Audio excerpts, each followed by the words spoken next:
Bonjour, tu vas apprendre à écrire l'équation d'une réaction nucléaire en utilisant les lois de conservation.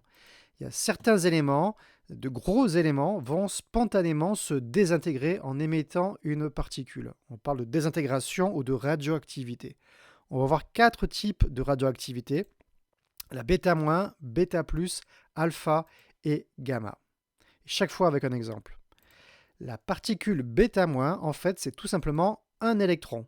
E pour électron, moins 1, c'est le nombre de charges, donc négatif, c'est un électron, moins 1, nombre de masse, 0.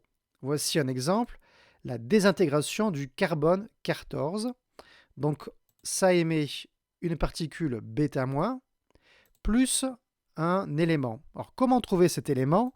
On va utiliser les lois de conservation. Tout d'abord, on a la conservation du nombre de charges électriques Z. Donc Z, c'est en bas. À gauche, donc on a 6. Ici, on a moins 1.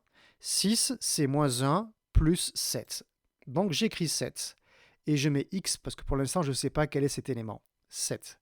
Ensuite, deuxième loi de conservation, c'est celle du nombre de masse, A, qui est donc en haut. 14, à gauche, c'est 0 plus 14. Voilà, j'ai trouvé donc mon élément. Et ensuite, je vais dans mon tableau périodique, je regarde au numéro atomique 7, et en fait, cet élément, c'est l'azote. Donc c'est bien lui. Voilà pour bêta-. Ensuite, bêta+, c'est un positon. On a vu l'électron, maintenant c'est le positon ou positron. C'est positif en fait. L'électron moins 1, positon plus 1. C'est pour ça que c'est la bêta+. Ok, voici un exemple avec cette particule. C'est le fluor 18 qui se désintègre donc en émettant une particule bêta+, un positon, plus un autre élément.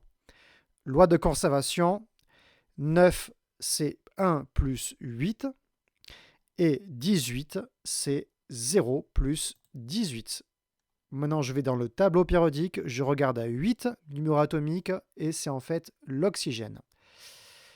Ensuite, la particule alpha, c'est de l'hélium. Particule alpha, c'est l'élément hélium, c'est un noyau d'hélium, donc avec 2 protons et 4 nucléons, donc qui va être émise. On va prendre l'exemple classique de l'uranium. L'uranium 238, il se désintègre en émettant de l'hélium. Ensuite, il y a un élément à trouver. Donc là, toujours pareil. Ici, j'ai 92, C2 plus 90. Et 238, en haut, c'est 4 plus 234. Je vais voir le tableau périodique. À 90, c'est l'élément thorium. Voilà donc la désintégration alpha de l'uranium. Ensuite, voilà, on a ces trois cas-là, donc à bien connaître, bêta-, bêta+, alpha, avec ici des exemples. On a une dernière radioactivité, c'est la radioactivité gamma. On parle parfois de désexcitation gamma. Parce qu'en fait, après une désintégration alpha ou bêta, ce qu'on vient de voir, le noyau obtenu se trouve généralement dans un état excité. Vous voyez ici, le noyau qu'on a obtenu, le noyau fils, on a le noyau père, noyau fils, quand il est créé, il est excité, on met une petite étoile. Et ensuite, il se désexcite. Mais en se désexcitant, vous voyez, j'ai juste ici enlevé l'étoile, ça ne change rien. Z, ça reste Z, A, ça reste A, il n'y a rien qui bouge. Par contre, on a enlevé l'étoile.